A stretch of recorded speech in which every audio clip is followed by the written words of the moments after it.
Pop quiz.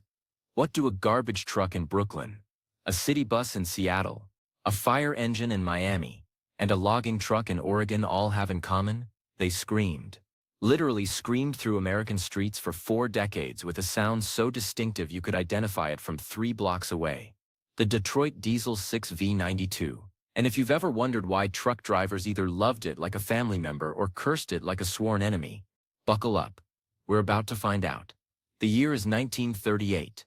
General Motors just watched their diesel division lose money for the 5th year in a row. Not great. Their big, slow 4-stroke diesels were getting destroyed by the competition. Cummins was eating their lunch. Caterpillar was picking up the scraps. Something had to change. So GM did what any desperate company would do. They hired a guy who thought everyone else was doing it wrong. His name was Charles Kettering, and he had an idea that sounded completely insane. Forget the 4-stroke cycle everyone was using. Just skip 2 of the strokes entirely. Make a 2-stroke diesel. The engineers thought he'd lost his mind. 2-stroke engines were for lawnmowers and chainsaws, not for hauling 40 tons of cargo across the country. But Kettering didn't care. He built it anyway. The result was the Series 71, and it changed everything. But we're not here to talk about the 71. We're here for its bigger, badder, louder, younger sibling. The engine that would become synonymous with American trucking for nearly half a century. The 6V92. Terrible timing, by the way. The oil crisis was in full swing. Fuel economy suddenly mattered. And the 6V92 was about as fuel efficient as lighting money on fire. But here's the thing. Nobody cared. Because what it lacked in efficiency, it made up for in something much more valuable. It worked. Every single time. Let's talk about what made this engine so special, or so weird depending on who you ask. The 6V92 is a 2-stroke diesel. That means every time the piston goes down, it fires. In a 4-stroke engine, only every other downstroke produces power. So theoretically, a 2-stroke makes twice the power for the same size. Theoretically. In reality, it's more complicated. But we'll get there. Here's how it works. The piston goes down. Intake ports in the cylinder wall open up. A supercharger, not a turbocharger, a supercharger, forces air into the cylinder. The piston comes back up, compresses the air. Diesel fuel gets injected. Boom. Combustion. Exhaust valve opens. Piston goes back down. The cycle repeats. No intake stroke, no exhaust stroke, just power and more power. The V in 6V92 means the cylinders are arranged in a V configuration. 6 cylinders total. 3 on each side, at a 90-degree angle. The 92 means each cylinder displaces 92 cubic inches. Do the math. That's 552 cubic inches total, or about 9 liters. Not huge by modern standards. But it didn't need to be huge, because it revved a lot. Most diesels of that era redlined around 2,100 revolutions per minute. The 6V92 screamed to 2,800. Some guys pushed them past 3,000. That's sports car territory. For a diesel, that high revving nature came from the 2-stroke design. Fewer moving parts per power cycle meant it could spin faster. And spinning faster meant more power from a smaller package. Power output varied depending on the year and application. Early naturally aspirated versions made around 238 horsepower. Add a turbocharger to the supercharger. Yes, both at the same time. And you're looking at 350 to 400 horsepower. Some modified versions pushed over 500. Not bad for an engine that fit in spaces where competitors needed much larger power plants. But here's where things get interesting. That supercharger. It's not there for power. Well, not primarily. It's there because the engine literally cannot run without it. Remember, there's no intake stroke. The piston doesn't suck air in. The supercharger has to force it in through those ports in the cylinder wall during the brief moment they're uncovered.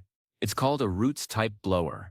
2 rotors spinning at twice the engine speed, moving about 1.7 times the engine's displacement every revolution. Oh, the sound. If you've heard a 6V92, you know. If you haven't, imagine a jet engine having an argument with a chainsaw. At idle, it's a distinctive lumpy rumble. Punch the throttle, and it turns into a banshee wail that rises in pitch as the RPMs climb. That's supercharger whine. that turbo whistle on the TA models, the crackling exhaust note. All of it combined into something that was either music or torture depending on whether you were driving it or trying to sleep near it. Cities hated them. Noise ordinances were written specifically because of Detroit diesels. Some municipalities banned them outright for garbage trucks doing early morning runs. Didn't matter. Waste management companies kept buying them, because while your neighbors might want to strangle you, the engine started every morning at 4 a.m. in negative 20-degree weather without complaint. Let's talk about where these engines actually lived. Everywhere. Seriously. If it needed to move heavy things reliably, it probably had a 6V92. Garbage trucks were the bread and butter. The stop-and-go nature of waste collection destroyed most engines. Not the 6V92. It thrived on it. That two-stroke design meant incredible low-end torque. Pulling away from a dead stop every 50 feet for 12 hours straight? No problem. Fire trucks. EMTs racing to a scene at 3 a.m. needed an engine that started immediately and delivered power instantly. The 6V92 did exactly that. No waiting for turbos to spool up. No waiting for the engine to warm up. Turn the key. Scream into the night. Save lives. Transit buses. This is where the 6V92 became legendary. The New York City Transit Authority alone operated thousands of buses with Detroit diesels. The Chicago Transit Authority, Los Angeles Metro, Seattle, Boston, San Francisco. If you rode a city bus between 1975 and 2000, you probably rode behind a screaming Jimmy. Logging trucks in the Pacific Northwest needed something that could handle steep mountain grades while loaded with 40 tons of timber. The 6V92 delivered. Dump trucks, cement mixers, water trucks, tow trucks, utility vehicles, military trucks. The engine was everywhere, and then there were the highway guys. Long-haul truckers. This is where opinions split hard. Some drivers absolutely loved the 6V92. They praised its reliability, its simplicity, the fact that you could rebuild it with basic tools and a truck stop parking lot if you had to. Others absolutely despised it, called it underpowered, called it a fuel hog, called it unbearably loud on those 12-hour runs across the country. Both sides were right. The 6V92 was never the most powerful engine in its class. A Cummins Big Cam made more power. A Caterpillar 3406 had better fuel economy. But here's what they didn't have. A service network that blanket covered North America. Parts availability that meant you were never more than a phone call away from getting back on the road. And a reputation for starting every single time you turned the key. Reliability. That's the word that comes up again and again when talking to drivers who ran these engines. Sure, they needed maintenance. That supercharger had to be rebuilt every few 100,000 miles. The blower rotors wore out. The injectors needed attention. But catastrophic failures. Rare. Cracked blocks? Almost never heard of. Thrown rods? Practically urban legends. The two-stroke design actually contributed to this reliability in unexpected ways. Fewer moving parts meant fewer things to break. No camshaft. No valve springs. No push rods. No rocker arms. The exhaust valves were the only real valve train complexity. And even those were simpler than a four-stroke setup. Just one exhaust valve per cylinder operated by a simple overhead cam. Oil changes were frequent. That's the price of a two-stroke diesel. Some oil always ends up in the combustion chamber. It has to. That's how the design works. So these engines consumed oil by design. About a gallon every 1,000 miles was normal. Drivers learned to carry extra oil. Check it regularly. Top it off. No big deal. The fuel economy, though. That's where things got ugly. A 6V92 in a highway truck might get 5 miles per gallon. Maybe 6, if you drove like your grandmother. Compare that to a Cummins of the same era getting 7 or 8, over hundreds of thousands of miles. That difference added up. Fleet managers did the math. The fuel savings from a more efficient engine paid for the higher purchase price in a couple years. But those same fleet managers also did another calculation. A truck sitting in a shop not generating revenue was expensive. And Detroit diesels had less downtime, period. So even with worse fuel economy, the total cost of ownership sometimes favored the 6V92. It depended on the application, which brings us to the golden era. The late 1970s through the 1980s.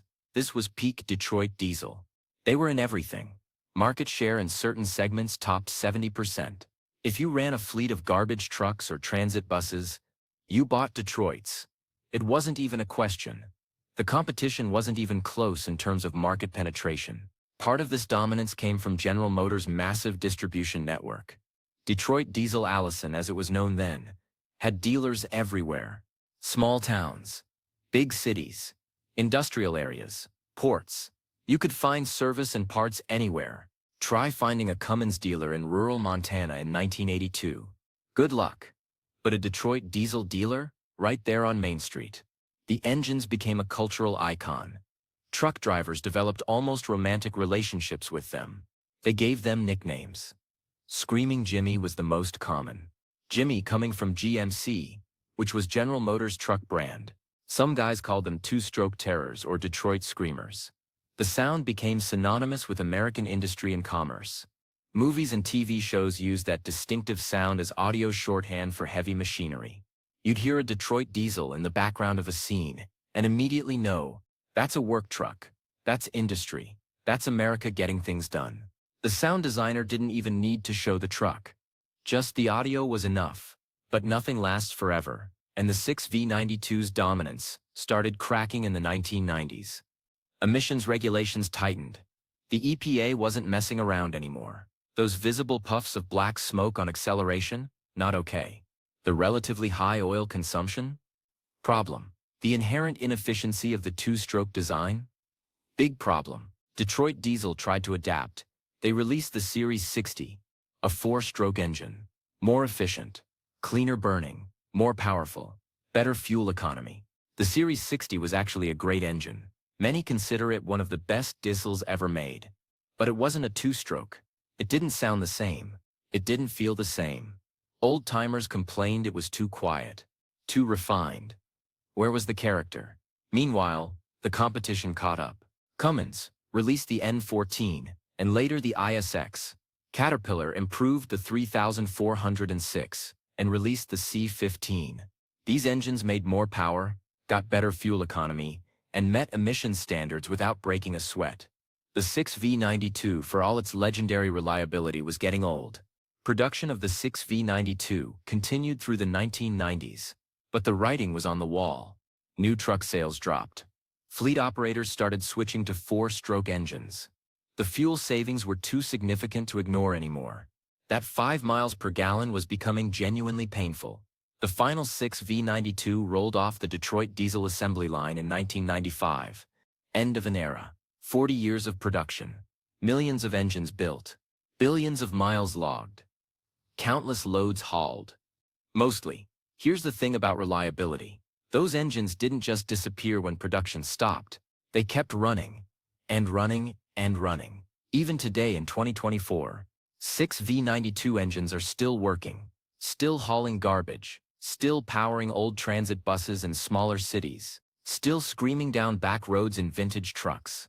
The aftermarket for these engines is surprisingly robust. Companies still rebuild them. Parts are still available. Online forums are full of drivers and mechanics sharing tips and tricks for keeping them alive. YouTube has hundreds of videos of 6V92 engines running. The comments are always the same. Best engine ever made. Wish they still made them like this. That sound brings back memories. That glorious, terrible, unforgettable sound. It's become nostalgia now. Audio recordings of 6V92 engines have millions of views. People who grew up near bus depots or waste management facilities hear that sound and are instantly transported back. It's automotive ASMR for a very specific audience. So why did the 6V92 dominate for 40 years? Simple. It showed up every single day, in blazing heat and frozen tundra, in stop-and-go city traffic and long highway hauls, when mechanics were available and when they weren't. It started, it ran. It did the job, not quietly, not efficiently, not elegantly, but reliably. And in the world of commercial vehicles, reliability beats almost everything else. The Detroit Diesel 6V92 wasn't perfect, but for 4 decades it was good enough. And sometimes, good enough is exactly what you need.